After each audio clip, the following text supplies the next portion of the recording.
Hello everyone, I'm on a Forgotten History little thing. This is my third video today.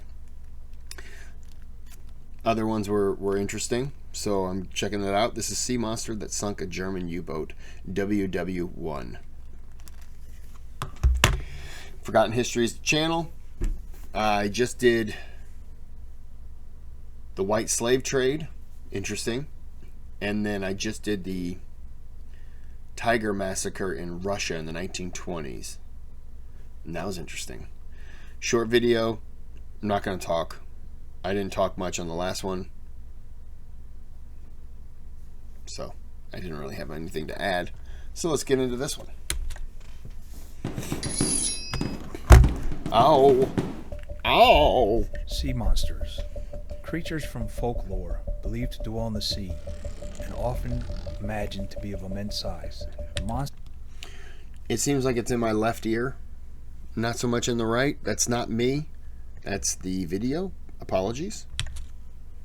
Monsters can take many forms, including sea dragons, sea serpents, or even tentacled beasts. However, when we think of sea creatures such as the Kraken and the Leviathan, we think of ancient times, when the world was full of myths and legends, not to a time of modern warfare. Then what happened to German U-boat 85 in the early hours of April 30th, 1918? What kind of creature did the captain and his crew purportedly see? And how did it almost sink his U-boat, sending him and his crew to their watery grave? Hello, I'm Mike Droberg, a Marine Corps veteran, filmmaker, history enthusiast, and investigator of the supernatural. And we will answer these questions on today's episode of Forgotten History. All right. That's a giant creature, isn't it? The North Channel that connects the Irish Sea with the Atlantic Ocean has long been a haunt of those wishing to prey on British shipping. At its narrowest point, the channel is just 12 miles across, creating an ideal bottleneck for pirates and privateers who for centuries targeted ships passing between Ulster and southwestern Scotland. However, in the early hours of April 30th, 1918, another type of ship killer emerged stealthily from the depths of the channel. This hunter was the German U-boat 85, commanded by Captain Gunther Kretsch.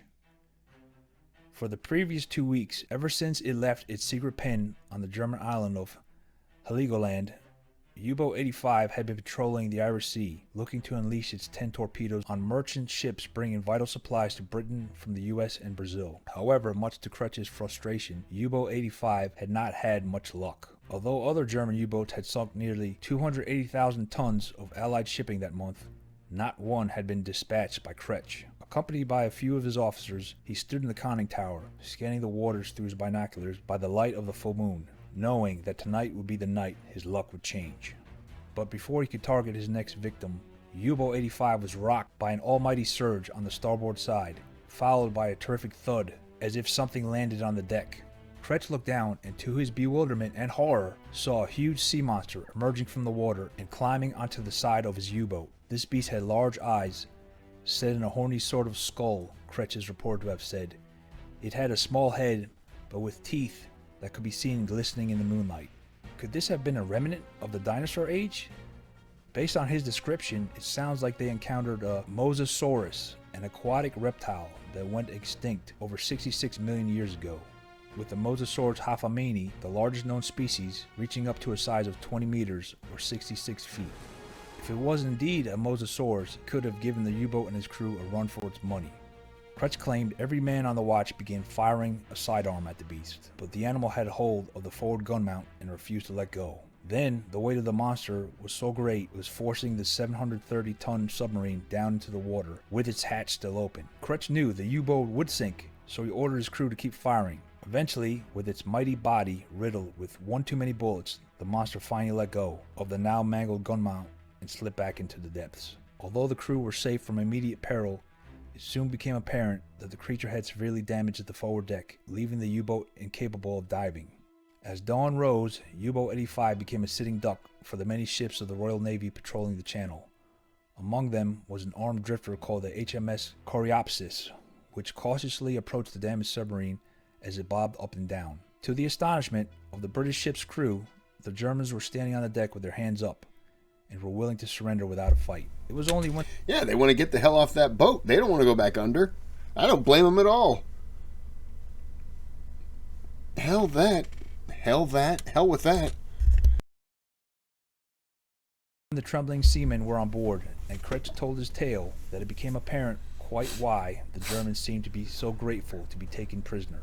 After smelling for schnapps and making sure the Germans were in fact sober, the crew members of the Coreopsis were still not sure whether to believe their captives or not, but the story of the sea monster and U-Boat 85 has endured. But nearly a century later, it looks as if the secrets of the U-Boat 85 may finally be revealed. It was announced by energy firm Scottish Power that engineers laying undersea cables have discovered the wreck of U-Boat 85 lying close to the last position reported by the Coreopsis. Although no photograph of the submarine has been taken, a remarkably clear sonar image certainly shows the unmistakable form of the 180-foot craft lying 340 feet below the surface. Unfortunately, the image is not sufficiently defined to show whether the foredeck had been damaged by the monster in the way supposedly described by Kretsch. But plenty of locals have maintained that U-Boat 85 could well have been set upon by a savage sea serpent. That's a tongue twister. Among them is Gary Campbell, the keeper of official sightings record for the Loch Ness Monster. The area of the sea where the attack took place has a history of sea monster sightings that have ranged from the north coast of Wales to Liverpool Bay, he said. What the captain said could well be true. It's great to see how Nessie's saltwater cousin clearly got involved in helping with the war effort. She even managed to do the damage without anyone being killed. Unsurprisingly, such claims have been scoffed at by others. Peter Roper of British Power said, "I'm probably on the side of the historians who believe that the capture of the vessel was more straightforward than a sea monster attack. A sea monster attacked my submarine may be one of the most fanciful excuses of all times." So what is the real truth behind the sinking of U-Boat 85? The notion of a sea monster appearing off the Irish and Scottish coasts in the latter days of the First World War seemed far too unusual and intriguing of a story not to dig into further. But there was a lack of any original document or newspaper report that contained the words supposedly spoken by the U-boat captain. Kretsch himself left very little trace. He died of unknown causes at the age of 33 in March 1919, and his career as a submarine captain was relatively undistinguished. So if it wasn't possible to find the source of the sea monster story, where could the truth be found? Well, the answer lied deep in the vaults of the National Archives and Records Administration, NARA, in the United States. At the end of the Second World War, the Allies captured the entire records of the German Navy from 1850 to 1945 and copied them onto 4,317 rolls of microfilm now stored at NARA's site in Maryland. An American naval historian and retired detective from the San Jose Police Department in California called Dwight R. Messmer had found the answer in an obscure 2002 tomb called Bersholen, or the Missing World War I U-Boat Losses. The file contains at least 4 interviews with crew members, including Kretsch himself. But did any of them mention a monster? And if they did not, did any of them report anything strange or outlandish? In his account, Kretsch recalled how he decided to crash dive the U-boat after he spotted the Royal Navy patrol boats. The navigator reported that the conning tower hatch was closed, but as we went under, heavy flooding occurred through the hatch. Now, unable to close the hatch, the submarine was clearly in trouble. Water poured from the conning tower into the U-boat, causing the pumps, batteries, and electric motors to fail. To make matters even more dangerous, the air was starting to fill up with chlorine gas emitted by the flooded batteries, which meant the crew were either going to drown or be poisoned to death. The only option was to surface, and quickly. Kretsch ordered the ballast tanks to be blown and the U-boat rose slowly. However, that did not mean the crew was safe. Senior stoker Julius Gottshammer reported, "We opened the watertight door into the control room and managed to make our way against the inrushing water into the control room and exit the boat through the conning tower." In fact, it is Gottshammer who held the key to why water had managed to enter the boat from the conning tower, and he laid blame squarely on Kretsch. Gottshammer said Kretsch had insisted on the installation of a heater in the officer's compartment. He said the cables to power it had to be run into the control room through the conning tower, compromising its ability to be completely sealed. The result was that the new cables allowed water to flow unhindered from the conning tower. Had these new cables not been in place, only the conning tower would have been flooded, which would have posed no danger to the submarine. At the surface, the submarine came under heavy fire from the Coreopsis, "We could not return fire because our ammunition was underwater and the water was rising in the boat," said Kretsch. The crew was taken off in rowboats. The British Navy soon picked up the crew. The last to leave were Kretsch and his navigator, who scuttled U-boat 85 rather than allow the satisfaction of a kill to the enemy. U-boat 85, along with all its secret documents and the code book, sank 260 feet, Kretsch recalled. So, the truth is, U-boat 85 lays at the bottom of the North Channel. So the truth is that it sounds like, why make up a big fanciful story about being attacked by a monster when it could have been human error?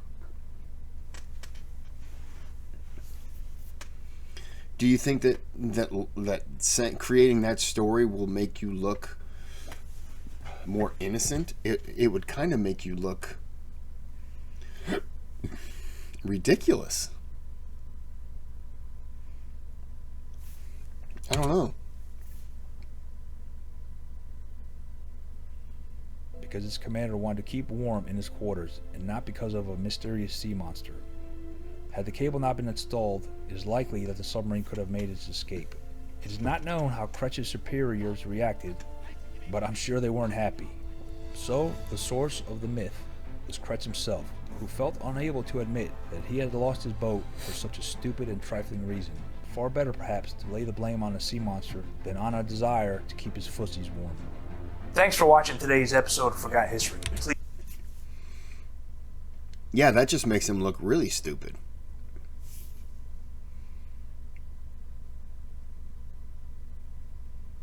He must have ordered his men to go along with it then? I don't know. I was going to say the only way you could really tell would be to get a little diving, not a diving team, but one of those little underwater drone kind of things and just take pictures of it. But it sounds like the guy was just full of shit. I was hoping this would be a little better, but sound didn't help. That's, apologies for that. That's nothing to do with me. But we're going to end the video here. Like and subscribe. And until next time, have a good day, have a good night.